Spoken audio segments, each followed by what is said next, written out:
So I just watched the Selena y Los Dinos documentary on Netflix, which was released yesterday, and it's available for viewing nationwide. The film is an hour and 45 minutes running time, and it features a lot of archival footage and a lot of home videos from Suzette and the family. Overall, I think the documentary is very well done.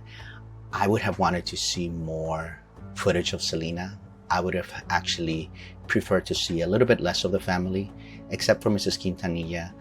I feel like a lot of them have done a lot of interviews, and a lot of the stories that they shared were not necessarily new to me. So I would have appreciated if the documentary focused more on Selena and using her words, her interviews, her behind the scenes, her being goofy, and expanded that rather than talking so much to the family members and the band members. But that's my own personal take on it. I know for a lot of you, these stories that they're sharing, they're new. Maybe you haven't kept up with the interviews the way that I have obsessively seen everything that is on YouTube. So I understand that for a lot of fans, this is new, this is exciting. And overall, I'm really, really happy with the quality of the film. There's just one thing that keeps bugging me, that I keep going back to. Now, I watched the film twice now. And what I really want to focus on is the role that Selena's fans have had in her success and in her story. There has certainly been a lot of focus on the family unit, on the band unit, their talent, how they brought in their own secret sauce to Selena's success. But I think what hasn't been explored enough is how important the fans have been to Selena's success prior to her murder and after her murder, even more so. And I'm just talking off of the top of my head. I haven't really researched this enough. This is just sort of a feeling that I have after watching the documentary, because there were a lot of feelings. And this is one that I wanted to focus on. And I feel like the movie didn't also do an adequate job in addressing Selena's importance in the fabric of American history around music. And so I want to go back to 1995, because I think that if we look at Dreaming of You, it really encapsulates these two things that happened, that Selena was able to create because of who she was as a person. So when Dreaming of You was released on July 18th, 1995, it was positioned as the long-awaited crossover album for Selena, obviously. Now, it debuted at #1 on the Billboard 200 charts on August 5th, 1995. And I want you to understand, this marked more than just a commercial peak. It represented a historical overthrow of the linguistic barriers that were part of American mainstream music at the time. This achievement made Selena not only the first Tejano artist and the first Latin solo artist to debut at the top of the charts, but the media reaction emphasized the scale of the accomplishment. Billboard editors called it jaw-dropping and stunning. Newsweek said that it was historic, and the Calgary Herald called it a musical milestone.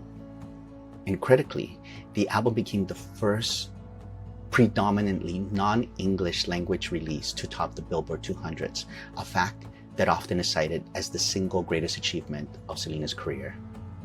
Now, it's super important to understand how rare it was to have this level of success among Hispanics.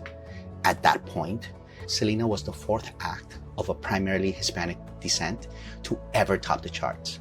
So there were Santana, there were Los Lobos, and there was Cypress Hill. That's it.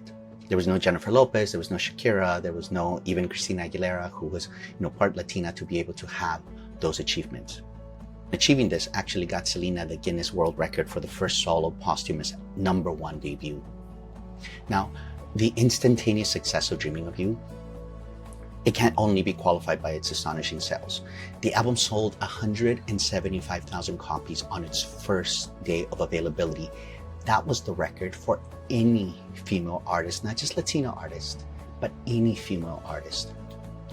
In its first full week, it sold 331,000 units. So this colossal figure represented the largest first week sales ever posted by a Hispanic artist. And it placed Selena second only to Janet Jackson's album Janet, which was released in '93, for the highest first week total for a female vocalist at the time ever. So at the time, let's think about this. It was assumed, well, there's all this media attention, and so that made the album such a huge success. But here was the thing. Selena was able to replicate that level of success over and over and over up until today. Here's the whole thing. The only other person to be able to top the charts with a predominantly non-English album was BTS. That was the next time after Selena that somebody was able to accomplish that feat. Obviously, Bad Bunny, Karol G, other people have been able to have top albums at this time. But think about the time from 1995 to when BTS came on the scene.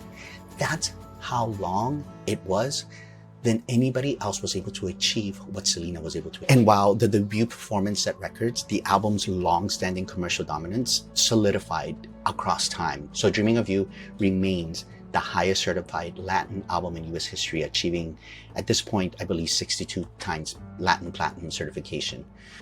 So the reason I wanted to go back to 95 and talk about Dreaming of You and that album is because I wanted you to understand the magnitude of the success of the album. Now, this album at the time, and you have to understand, at the time, Selena was still seen as a Hispanic artist that was popular amongst her people. You know, this was important to Mexicans. And that myth has continued to go on. Yes, of course, Spanish-speaking audiences love Selena, and they are probably the predominant number of people who listen to her music, considering that most of her music is in Spanish, because obviously she didn't live long enough to be able to record enough English material to have as long of a history as like a Mariah Carey or a Janet Jackson or a Whitney Houston that have multiple albums in the English language. That being said, think about how amazing it is that in 1995, Selena was selling arenas. Now, if you weren't Tina Turner, if you weren't Whitney Houston, you weren't selling arenas. Selena was doing this without the mainstream audience to be able to support her. And the reason that I'm bringing that up is because I want you to understand how important the fans were to this incredible success. Because since 1995 till now, the sales really haven't dropped. Selena continues to be on the top Billboard charts, competing against live current musicians for top Latin album sales for the year. And none of this is new music. Most of it has been released by 1997, 1998. Almost all of the music had been released. Maybe there's a song or two that hasn't been heard before that has been added, but overall, it's music that is now 30 years old that continues to chart till this day. And the reason for her success is not her father, it's not EMI Latin, it's not her family, it's not Los Dinos, and it's not even the music. It's Selena and her unique talent and the bond that she was able to create over the microphone and over the airwaves with people. That she had this ability to make us feel like, even though she's gone all of these years, that somehow she was singing to us. And so it was her fans that made Dreaming of You a success. It was her fans who bought multiple copies. It is her fans now that are going to be watching this Netflix documentary. Yeah, there's going to be some non-fans that also watch. But by and large, it's going to be those people that love Selena, that love her story, that love her voice, that love her unique artistry, that are going to be making this a success. And I just feel that we as fans don't get enough credit for making all of this a success.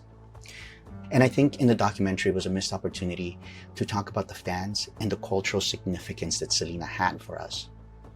That for a lot of us, she wasn't just another singer. It felt like she was part of our very own family, and we had to protect her and we had to support. We wanted to see her name up in the charts. We wanted to be able to make right what went wrong. She shouldn't have been killed. And I think sometimes we're trying to correct that by buying her new album, by streaming whatever is new, because we feel it's the right thing to do. She should have been here. She should have had all this success. We can't do anything to bring her back, but we'll be damned if we let her go. And so to me, there's this quote at the end of the documentary that tells me Selena understood the importance of her fans. They ask her, how long she's going to be around, how long her music is going to be remembered, and she says something like, well, I'm going to die eventually, but I guess I'll be here as long as the fans want me here. Selena understood this in her young life at 22, 23. that she needed to create something in the world that would last longer than she would. And she 100% succeeded. And the reason she succeeded is because we're here watching the Netflix documentary and the series and watching the movie and doing anything that we can to bring her to the top. So I just wish that the documentary had paid us more credit, because we're going to be here for a long time. And we're going to pass this on to our children and to our nephews and nieces and all of that kind of stuff. We, the fans, are what's keeping Selena's memory alive. And I'm really happy to know that she knew that. Before she left, she didn't get to see all of this. Maybe she never imagined even that there would be a streaming platform at one point. But she understood that if she lived a life that connected with her fans, that was going to keep her around for a long time. Thank you. I know this was a little bit of a rambling video. Thank you for sticking with me while I get emotional. I know I haven't made a lot of videos. I'll try to make more. I have a lot of topics that I want to discuss, but I would love to hear what you would want me to make a video on, because I'm super excited about talking about her, as you can tell. So tell me what you want. What do you want to see? So put it down in the comments. Don't forget to like and subscribe if you like my ramblings. See you on the next video.